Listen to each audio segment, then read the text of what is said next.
안녕하십니까.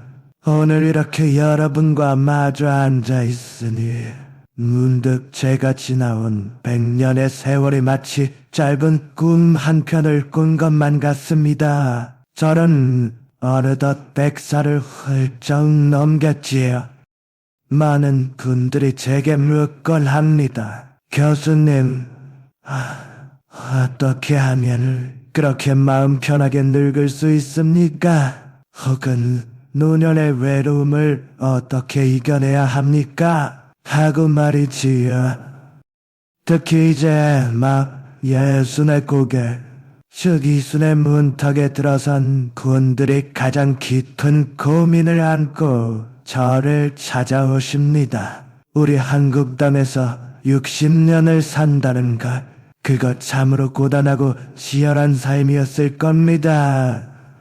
자식들 키우랴, 부모님 모시랴, 앞만 보고 정신없이 달려오다 보니 어느새 거울 속에는 낯선 노인 하나가 서 있을 테지요.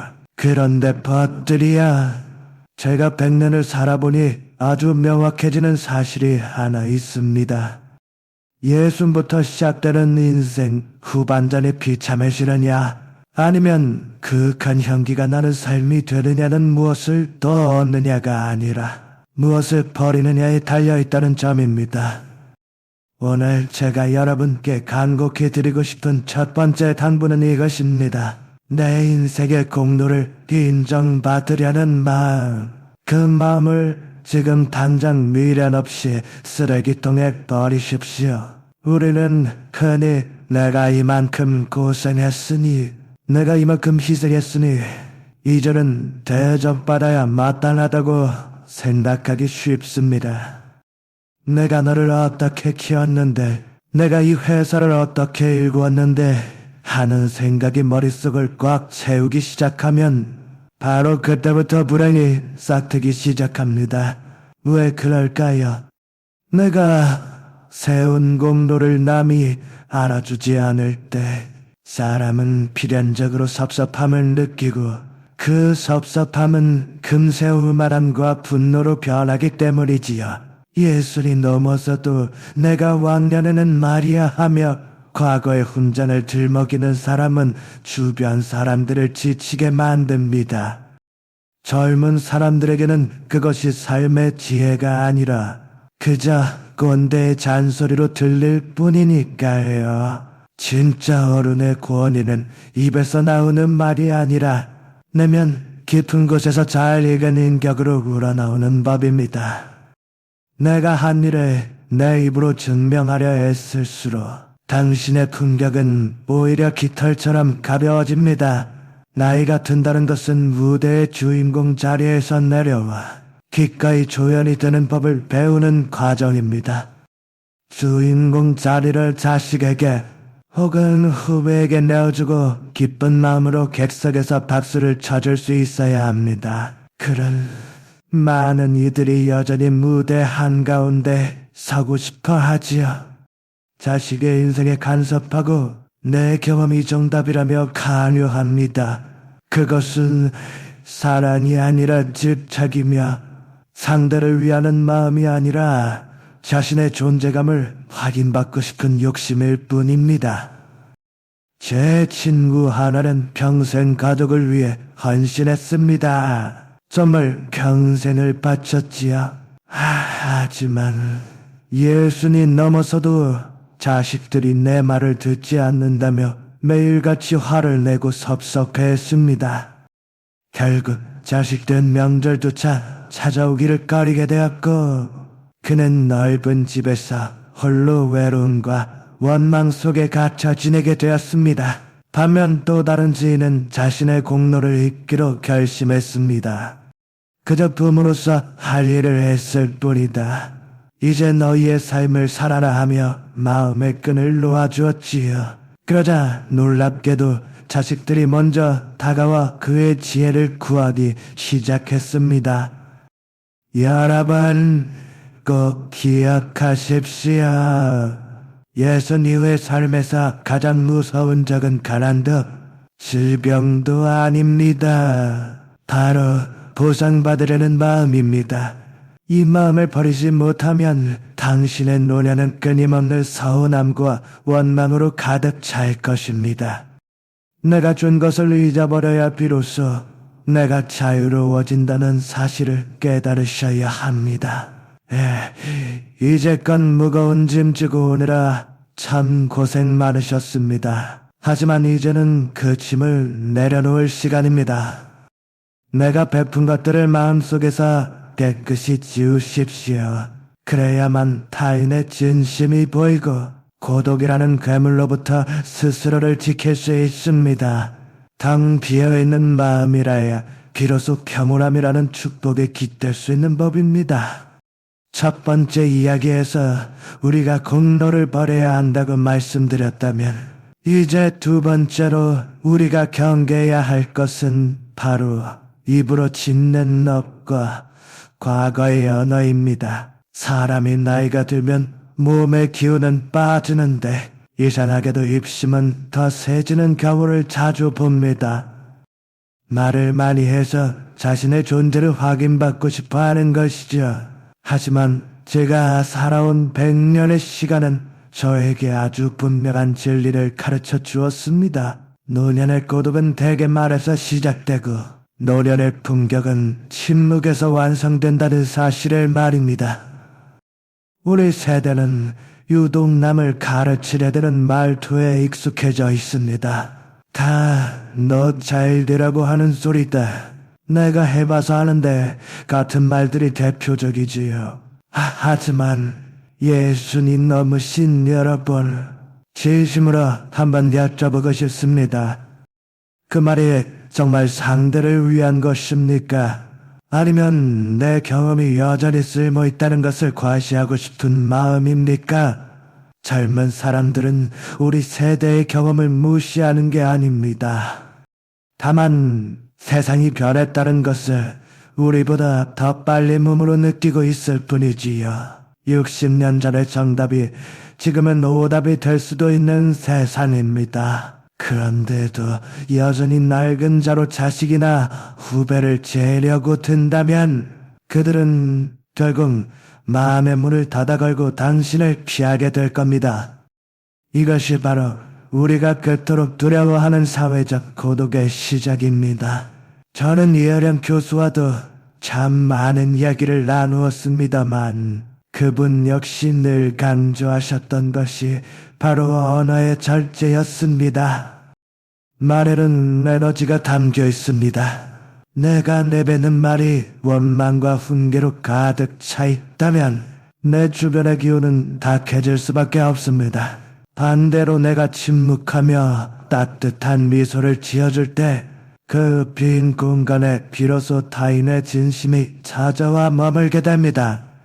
또한 우리가 반드시 버려야 할 말버릇 중 하나는 남과 비교하는 말입니다. 누구의 자식은 이번에 뭘 해줬다더라. 누구는 노후 준비를 완벽하게 했다더라. 같은 말들은 내 영혼을 갉아먹는 독약과도 같습니다. 정말 벼를 깎아먹는 독이지요. 예수님 넘어서까지 남과 비교하며 자신을 괴롭히는 것은 스스로를 취업불로 밀어넣는 어리석은 짓입니다. 비교는 노만함을 낳거나 비굴함을 낳을 뿐 결코 평온함을 주지 않습니다. 영적인 눈으로 보자면 우리가 무심코 하는 말 한마디 한마디는 씨앗과 같습니다. 예순 이후에 뿌리는 말의 씨앗은 그 어느 때보다 강력한 힘을 가집니다. 고맙다, 미안하다, 참 보기 좋다 같은 긍정의 말은 내 노를 꽃이 만발한 정원으로 만들지만 왜 그랬냐 하고 따지는 말은 다릅니다.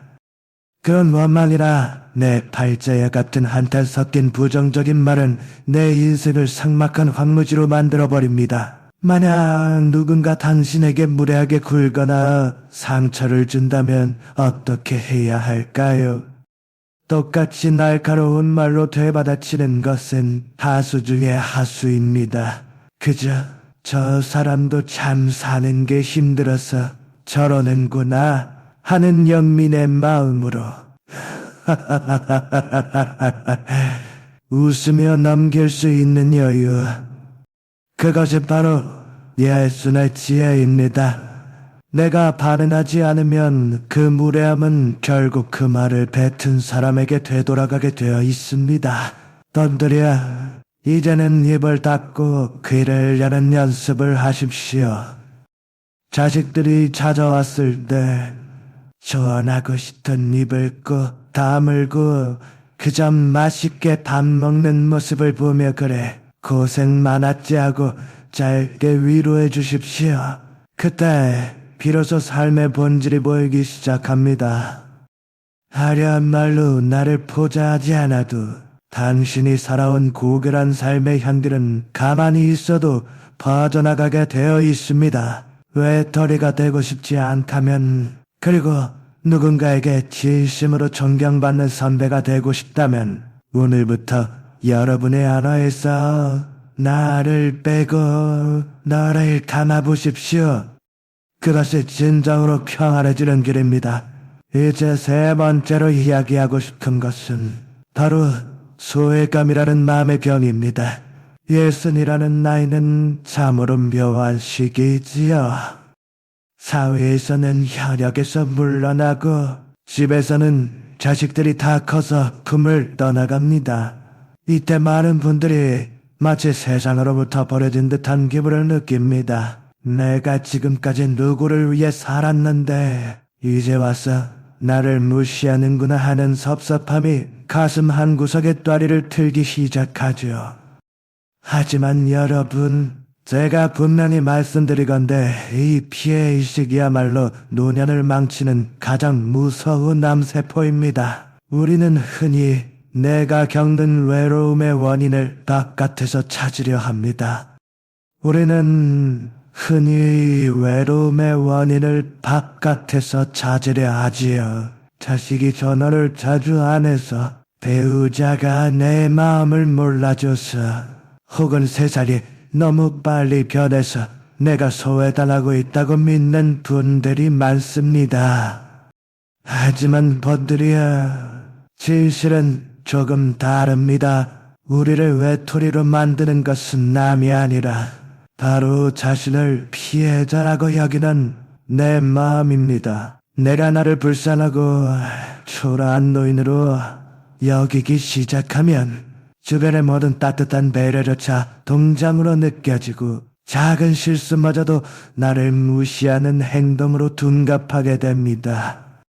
제가 아는 한 노 교수님은 은퇴하신 뒤 제자들이 예전만큼 찾아오지 않는다며 무척 괴로워하셨습니다. 그분은 자신이 잊혀졌다는 사실에 화를 내셨고 가끔 찾아오는 제자들에게도 가시도친말을 내뱉으셨죠. 결국 그분 주변에는 아무도 남지 않게 되었답니다. 반면 또 다른 지인께서는 혼자 있는 시간을 자신과의 소중한 데이트로 여기셨습니다. 그분은 제자들이 오지 않는 것을 섭섭해하기보다는 젊은이들이 각자의 삶을 열심히 사느라 바쁜 것이지 하며 오히려 대견하게 생각하셨지요. 누가 더 행복한 노년을 보냈겠습니까? 과연 누가 더 행복한 시간을 보냈겠습니까? 예순 이후의 삶에서 가장 필요한 것은 바로 스스로 고독을 즐길 줄 아는 용기입니다. 남들이 나를 어떻게 보는지, 나를 얼마나 귀하게 대접해주는지에 얽매이는 마음을 이제는 끊어내야 합니다. 누군가 나를 무시하는 듯한 태도를 보인다 해도 아이고, 그 사람이 내 진짜 가치를 알아볼 안목이 없었구나 하고 그저 웃어 넘기면 그만입니다. 내 가치는 다른 사람의 눈이 아니라 내가 내 삶을 얼마나 사랑하느냐에 따라 결정되기 때문입니다. 우리 한국 부모님들은 유독 자식과 자신을 하나로 여기는 경향이 강합니다. 자식의 성공이 곧 나의 성공이고 자식의 차가운 태도가 나의 실패라고 믿습니다. 그래서 자식의 말 한마디에 천국과 지옥을 오가지요. 그러나 이제는 그 정서적인 탯줄을 과감하게 잘라내야 할 때입니다. 자식은 자식의 인생을 사는 것이고 나는 나의 인생을 사는 것입니다. 자식에게 기대하는 마음이 크면 클수록 돌아오는 것은 외로움과 원망뿐일지도 모릅니다. 기대를 버려야만 비로소 관계가 회복되고 마음을 비워야만 진정한 사랑이 스며들 수 있습니다. 또한 노년의 가난보다 더 무서운 것은 바로 마음의 가난입니다. 돈이 없어서 불행한 것이 아니라 마음속에 나만 손해보고 살았어 하는 억울함이 가득 차 있을 때 사람은 정말 비참해지지요. 지나온 삶의 상처와 아픔을 훈장 자랑하지 마십시오. 그때는 그랬지 하고 허허 웃으며 과거의 슬픔을 이제는 떠나보내야 합니다. 마치 마음을 안고 살기엔 우리에게 남은 시간이 너무나도 소중하지 않습니까? 덕들이여, 외로움은 극복하는 것이 아니라 즐기는 것입니다. 혼자 있는 시간은 나를 깊이 들여다보고 하늘과 대화하며 삶의 본질에 다가가는 귀한 축복의 시간입니다. 더없는 세상의 쾌락은 결코 마음의 깊은 갈증을 채워주지 못합니다. 오직 내면의 평화만이 우리를 진정으로 충만하게 만들어줄 것입니다. 이제부터는 누가 나를 찾아오지 않을까 기다리지 마십시오. 오히려 내가 나를 찾아가는 여행을 시작해 보십시오. 피해의식이라는 낡은 옷을 벗어던지고 단단하고 의연한 홀로서기를 시작하십시오. 당신 스스로를 귀하게 여기고 평온한 마음을 유지할 때 사람들은 그 간향기에 이끌리듯 자연스럽게 당신 곁으로 모여들 것입니다. 외로움은 우리가 선택하는 것이지 남이 강요하는 것이 아님을 잊지 마시기 바랍니다. 네 번째로 우리가 힘써야 할 가르침은 바로 삶의 군더더기를 덜어내고 본질에 집중하는 법입니다. 예순이 넘으면 이제는 무엇을 더 채우려 하기보다 내 삶에 덕지덕지 붙어있는 불필요한 것들을 과감하게 떼어내야 할 때입니다. 여기서 말하는 군더더기란 비단 집안의 물건뿐만 아니라 내 영혼을 무겁게 짓누르는 습관과 관계, 그리고 해로운 감정들을 모두 포함하는 이야기입니다. 가장 먼저 버려야 할 것은 과거의 유물들입니다. 서랍 속에 쌓인 수십 년 전의 서류들, 입지도 않으면서 버리지 못하는 옷가지들, 그리고 무엇보다 내가 한때 이런 대단한 사람이었다는 것을 증명해주는 낡은 명함과 훈장들이 바로 그것이지요. 집안의 물건이 가득 차 있으면 공기가 잘 통하지 않듯 마음속에 과거의 영광과 상처가 가득 차 있으면 새로운 삶의 기쁨이 들어올 자리가 없습니다. 물건을 정리하는 것은 단순히 주변을 깨끗이 하는 것이 아니라 내 영혼의 새로운 숨통을 트이게 하는 의식과도 같습니다. 그 다음으로 정리해야 할 것은 의무감으로 억지로 이어온 인간관계입니다. 우리는 평생 동안 사회생활을 하며 수많은 사람을 만나왔습니다. 하지만 예순 이후의 시간은 너무나 소중하기에 나를 힘들게 하고 마음을 불편하게 하는 관계에 더 이상 에너지를 낭비할 필요가 없습니다. 정말 귀한 에너지를 낭비해서는 안 됩니다. 만나고 나면 기운이 빠지는 사람, 늘 남을 험담하는 사람, 질투와 시기로 가득 찬 사람들과는 정중하게 거리를 두십시오. 대신 함께 있으면 말없이도 편안한 사람, 나를 더 깊이 생각하게 만드는 대화가 가능한 사람들과 소수의 깊은 인연을 이어가야 합니다. 관계의 양보다 른질이 노년의 행복을 결정하는 법입니다. 또한 우리가 버려야 할 아주 중요한 습관은 걱정과 근심을 사서 하는 태도입니다. 아직 일어나지도 않은 자식의 미래를 걱정하고 다가올 죽음을 미리부터 두려워하며 오늘을 망치는 분들이 많습니다. 하지만 이 늙은 교수가 100년을 살아보니 우리가 했던 걱정의 90은 실제로 일어나지 않았습니다. 혹여 일어난다 하더라도 그것은 우리가 마음대로 할 수 없는 영역의 일들이 대부분이었습니다. 진인사대천명이라는 말이 있지 않습니까? 내가 할 수 있는 최선을 다했다면 그 다음은 하늘의 뜻에 맡기고 오늘 하루를 온전히 기쁘게 누리는 지혜가 필요합니다. 그렇다면 무엇을 채워야 할까요? 저는 그것을 배우는 즐거움이라고 부르고 싶습니다. 예술은 공부하기 가장 좋은 나이입니다. 젊었을 때처럼 시험을 치기 위해서나 생계를 위해서 하는 공부가 아닙니다. 오로지 나의 지적인 호기심을 제어고 세상을 더 깊이 이해하기 위한 순수한 공부이지요. 책을 읽고 글을 쓰고 새로운 악기를 배우거나 숲속 나무들의 이름을 익히는 일 같은 것입니다. 배움을 멈추는 순간 사람은 늙기 시작하고 배움을 이어가는 한 사람은 영원히 정출입니다. 마지막으로 용서라는 큰 정리를 시작하십시오.